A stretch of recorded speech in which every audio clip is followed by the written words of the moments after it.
দেশের ১২টি অঞ্চলে আজ দুপুর ১টার মধ্যেই ঘণ্টায় ৪৫ থেকে ৬০ কিলোমিটার বেগে দমকা অথবা ঝোড়ো হাওয়া বয়ে যেতে পারে। এর সঙ্গে রয়েছে বৃষ্টি কিংবা বজ্রবৃষ্টির সম্ভাবনা।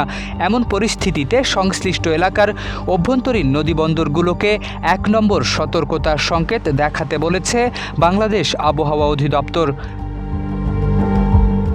রোববার ঝড় সতর্কীকরণ কেন্দ্র থেকে প্রকাশিত অভ্যন্তরীণ নদীবন্দরগুলোর জন্য এক সতর্কবার্তায় জানানো হয়েছে, ঢাকাসহ দেশের ১২টি অঞ্চলের ওপর দিয়ে অস্থায়ীভাবে ঝোড়ো হাওয়া ও বজ্রবৃষ্টির আশঙ্কা রয়েছে।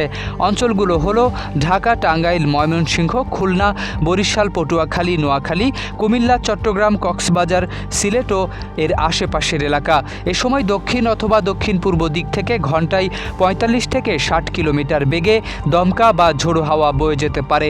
একই সঙ্গে বৃষ্টি কিংবা বজ্রবৃষ্টির সম্ভাবনা থাকায় সংশ্লিষ্ট নদীবন্দরগুলোকে ১ নম্বর সতর্কতার সংকেত দেখাতে বলা হয়েছে। দেশ জুড়ে যে কোনো কেনাকাটায় ১০,০০০ টাকার বেশি অফার, তাই পেমেন্ট মানেই বিকাশ। এদিকে সারা দেশের জন্য দেওয়া আবহাওয়ার পূর্বাভাসে জানানো হয়েছে, আজ সন্ধে ৬টা পর্যন্ত দেশের ৮ বিভাগেই বৃষ্টির সম্ভাবনা রয়েছে। সিলেট, চট্টগ্রাম, খুলনা ও বরিশাল বিভাগের অধিকাংশ জায়গায় এবং ঢাকা, রাজশাহী, রংপুর ও ময়মনসিংহ বিভাগের কিছু কিছু এলাকায় অস্থায়ীভাবে দমকা হাওয়া সহ হালকা থেকে মাঝারি ধরনের বৃষ্টি কিংবা বজ্রসহ বৃষ্টি হতে পারে। এছাড়া দেশের বিভিন্ন স্থানে মাঝারি ধরনের ভারী বর্ষণেরও আশঙ্কা রয়েছে। তবে বৃষ্টিপাতের পাশাপাশি সারা দেশে দিন ও রাতের তাপমাত্রা সামান্য বাড়তে পারে বলে জানিয়েছে আবহাওয়া অধিদপ্তর। এমন আবহাওয়ায় উপকূলীয় ও নদী তীরবর্তী এলাকার বাসিন্দাদের প্রয়োজন ছাড়া নৌপথে চলাচলে সতর্ক থাকার পরামর্শ দেওয়া হয়েছে।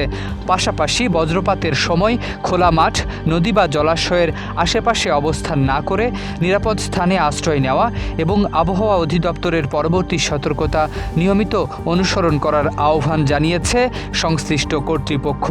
শনিবার দেশের সর্বোচ্চ তাপমাত্রা রংপুর বিভাগে ৩৫.০ ডিগ্রি সেলসিয়াস, সর্বনিম্ন তাপমাত্রা ছিল সিলেটে ২৪.৪ ডিগ্রি সেলসিয়াস।